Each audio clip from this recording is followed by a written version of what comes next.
Welcome to another interview presented by Alabama Wrestling Forums. I'm Jackson Bass with new Leeds head coach Toren Pollard. How are you doing today, Coach? Doing good, man. How are you? I can't complain, can't complain. So let me start off by asking you, what got you into wrestling?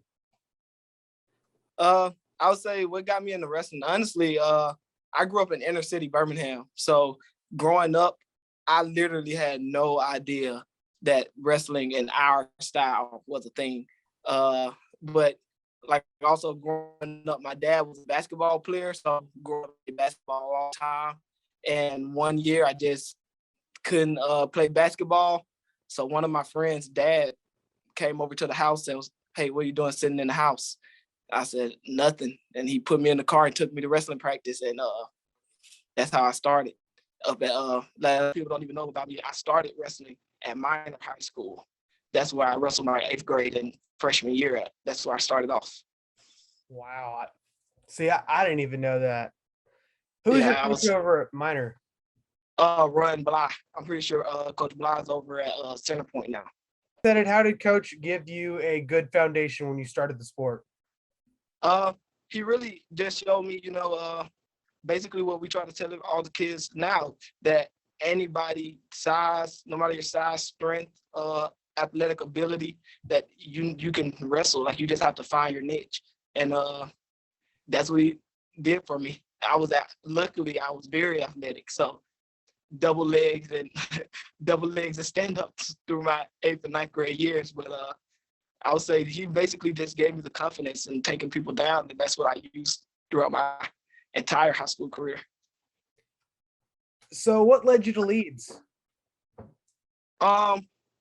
Really, what led me to Leeds was just my family moving. My mom decided that where we were, and like I said, we lived in Ansley. I don't know if you know where that is, but she just decided she didn't want her kids to grow up there. She wanted to give us better opportunities. So we just ended up moving randomly one day.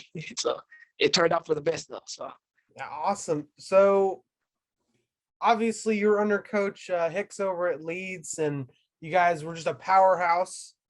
Well, you were there. What was going on in that room?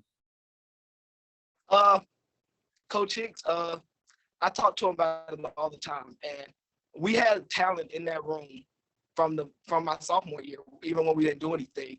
But with Coach Hicks, he brought that mentality over, that, like, hey, we're winners, basically. And the one thing that he taught all of us that I still hold with me to this day, and I want to hold it while I'm coaching, is that he told us, like, be a man of your word.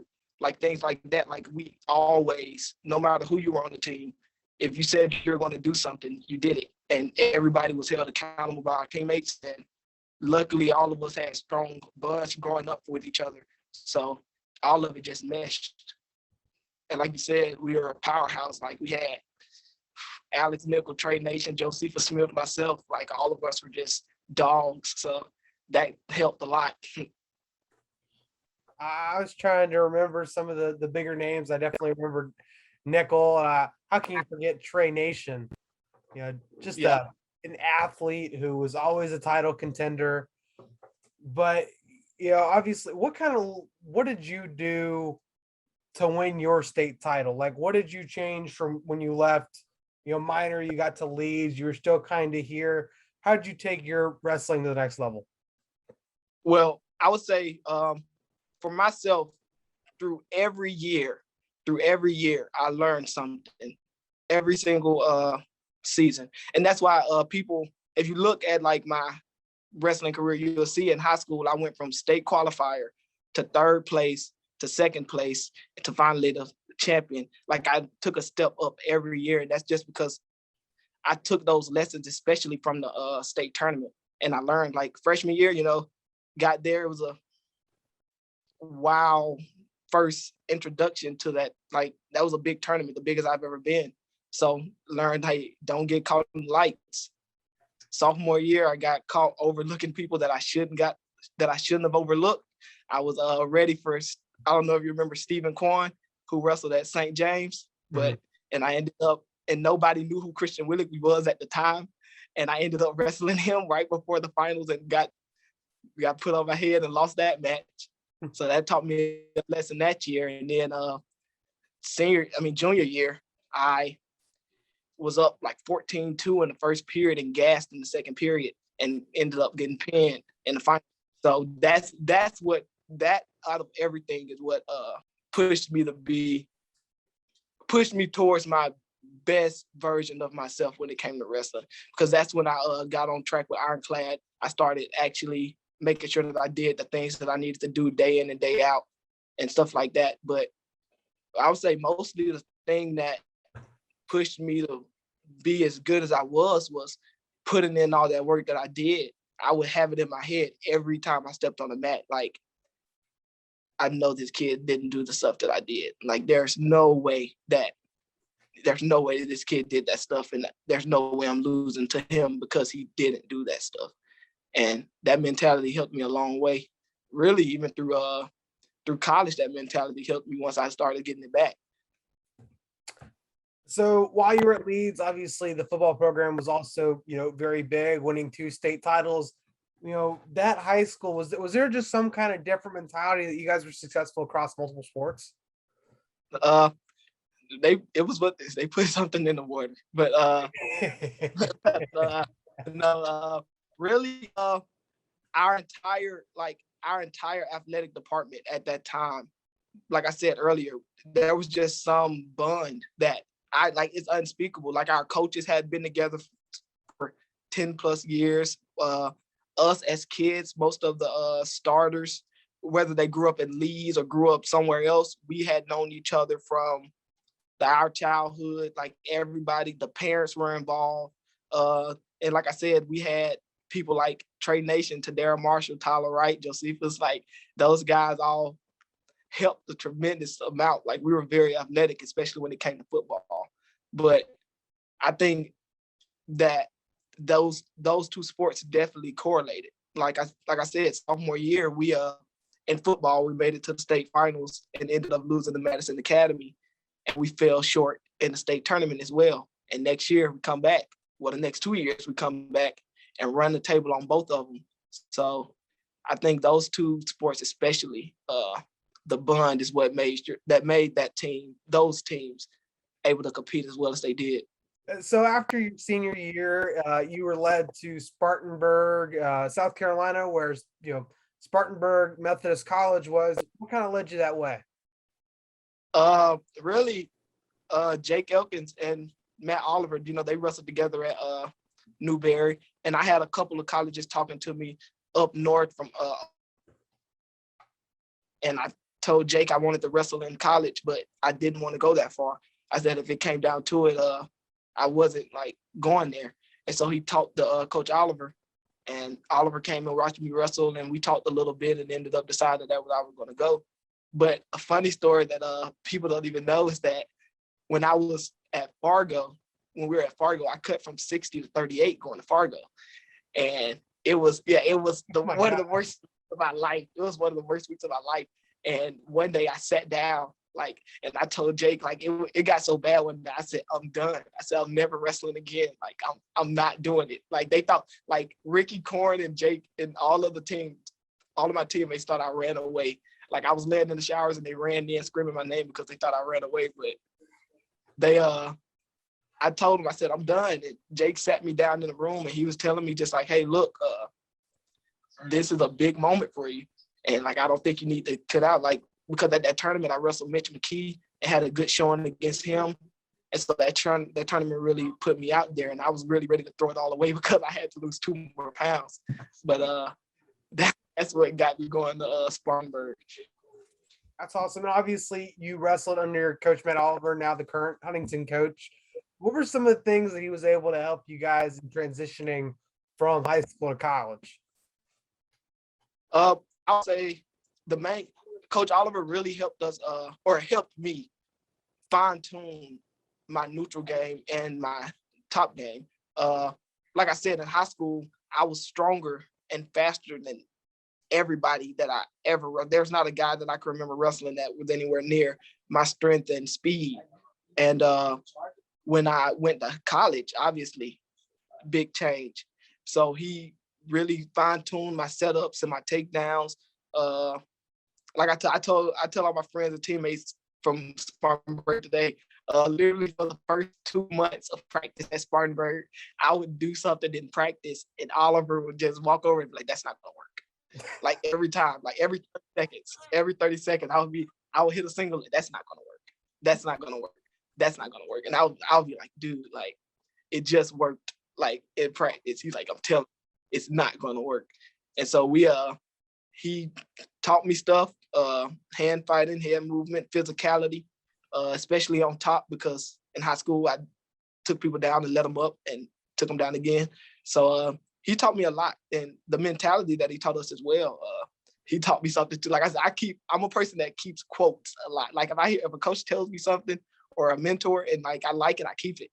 And he told me one day we were practicing, and he said, "Toren, why did he take you down?" I was like, "I don't know." He said, "I got a mentality. You're gonna break my leg before you take me down."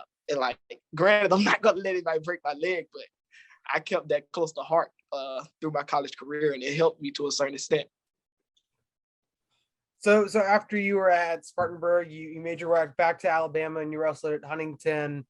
I wasn't sure, was Coach Oliver there at that point, or? No, Coach Duncan was still the coach at Huntington at that time. So that was really, I'm a big Alabama wrestling guy.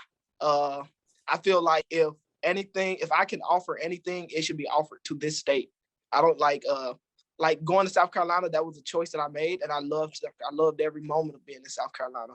But I knew that when I got ready to coach, or when I got ready to come back, like I knew that there was going to come that time. And Huntington, like we all know, Huntington for a long time back in the day was not the cool thing on the block. Like you have a wrestler back in 2013, 2014, like those years, even further back, going to Huntington, you're like, oh, like he's going to Huntington. I thought to myself, I said, you know what? I want to Huntington.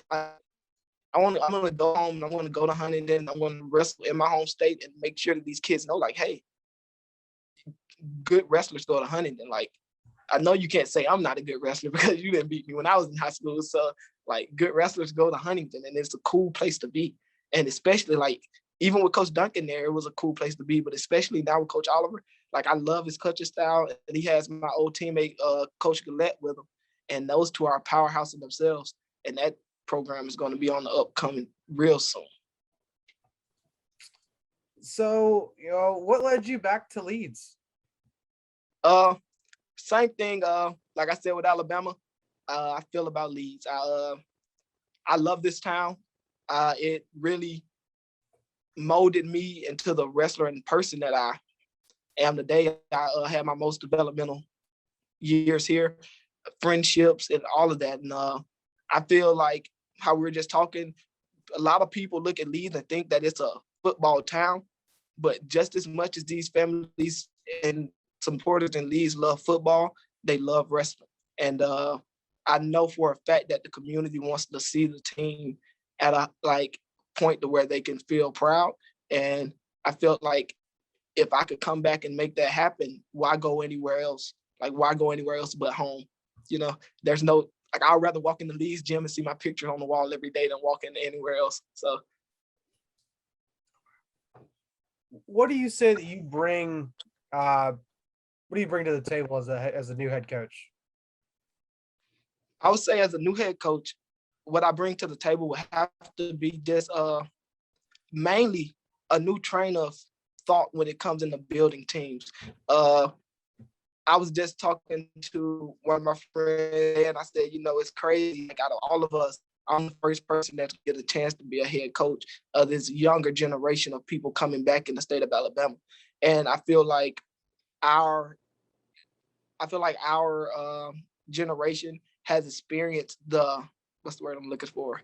Evolvement of wrestling to a certain amount or a certain extent that we could come back and implement these things and help these kids learn new ways to do things. And I think that that's what I bring. Also, mentality. Like I said, I'm a hard-nosed mentality, physicality type of guy. And you won't see a Leeds team on the mat for a long time coming that not physical and not fighting to the end of the match. Like, these kids, I've talked to a lot of them and they're ready to go. And I told them, like, hey, it's going to be hard. Like, the sport is not easy, but I promise you guys, when it comes November, teams will not look down their nose at us anymore. Everybody will have a competition when they wrestle Leeds. That's awesome to hear. And you mentioned earlier that Coach Marvin Gullett, your teammate back there, and he's actually coming to Leeds to do a camp. You want to tell us a little bit about that? Yes, sir. So July 29th, he's coming to Leeds. He's going to do a 2-day, not a 2-a-day. A 2-a-day camp for us. So they're going to be 2 separate times in that day that we're going to roll around on the mat. I think it's going to be 9 a.m. and then the second session will be at 11 or noon. And really, he's just coming in. He's going to teach the guys some new stuff, work on fundamentals, make sure that we're doing the things right, because at the highest level of wrestling, we all know that the best wrestlers in the world don't do funky moves. They do those simple things, but they do them to perfection. So he's coming in, and we're going to work on these fundamentals and work on getting them down to where they're basic brain work. Hopefully sometime again soon I can get them in again, but that's all it's going to be. Right now, I want to say we're around at like 10 kids, and it's a 20 kid maximum. So it's open to anybody. And if anybody wants to come out, they could find me on Facebook, shoot me an email, do whatever they want to do. And they can show up at Leeds on the day of, and I promise you we'll let them in. Well, that's awesome to hear. So I've got a segment on my show called The Weigh-In, where I have coaches answer the hot button topics that are going on in state wrestling right now. So the first one I'm going to ask you is, do you think that athletes should be able to go to their club in season? Yes. Yes, I do. I think that every sport has people that train year round, even in their sport. But the thing is, they're not as established as club wrestling is. I think that these kids, if they want to make that decision to be able to put in the extra work, they should.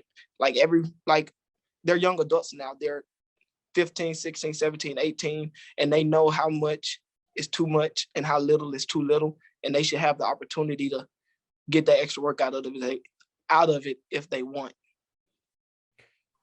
So how would you respond to someone who might say that they think a kid might be able to get burned out by going? Do you have a way that maybe if you were coaching a kid, maybe you would tell them to back off, or would you just kind of let them go full steam ahead all the way through?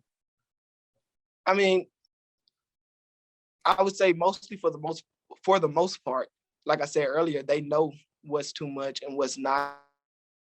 If it becomes a capability of letting them go to club practice, even if there were rules set in place, like, okay, this kid can go 2 days a week or 3 days a week to club practice, that would be ideal. I think that going to club practice and practice 5-6 days out of the week will definitely burn a kid out.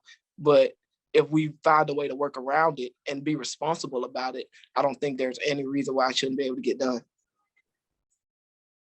So my next question is, do you think wrestling in Alabama should be one division or multiple divisions? And if multiple divisions, how do you think we should split it up? Oh, that's a tough question, because not really, it's not a tough question, but I'm kind of on both sides of the fence with it. But I would definitely say that for the one division side, I absolutely love the idea of one division in Alabama. I think that we have kids in this state now that are ascending through the national ranks. And the fact that when it comes to the biggest stage and when it comes to the brightest lights, these kids aren't able to wrestle each other. And ultimately that could make or break somebody's recruitment. That could make or break their career, not being able to get quality opponents in high school. And also the competitiveness of it. I love the duels. It brought competitiveness back to the actual duel matches in the state of Alabama. And I think that it's been very exciting watching it since 2017. But if that one division happened with everybody in the individual tournament, every bracket in the state of Alabama would be a tough bracket to wrestle through, and it would be very exciting. Next question is, what was the biggest transition between high school and college wrestling? the biggest transition between high school and college wrestling would be the weight cut. Like that, there's no if, as, or but about it. Like I said, like I cut from 160 to 138 for Fargo, but that was the first time I ever cut weight in my life. I wrestled 152 for the state finals. I bumped up from 138 and wrestled 152 in the state finals my senior year. And my opponent weighed in at 154 and I weighed in at 137. Couldn't wait. I had steak and potatoes the night before the match, like the night before the match. I never had to cut weight. And even with going to Fargo and cutting weight, it was a one-time thing. It was like, hey, suck it up. Let's use these 3-4 weeks and get your weight down. Not going in every Sunday when 151 having to be 141 on Wednesday, and then Friday again, and then Saturday again, and you come back Sunday and you're 151 again. Like that was definitely maturing in my weight cut was definitely the biggest transition. Learning how to eat right, good sleep habits, good exercise habits, things like that to make sure that I was able to stay healthy for the whole entire season. Is there anything you want to say to my viewers before I let you go? Yeah, everybody keep an eye out for Leeds Wrestling this year. It's gonna be a great rise. We're gonna start coming back. Everybody keep it out. Awesome. Well, thank you so much, Coach, and thank you all you guys for watching. You definitely need to keep out for Leeds Wrestling. This guy's a legend in Alabama wrestling, so you need to stay up. So don't forget to like and subscribe and stay cool, Alabama Wrestling.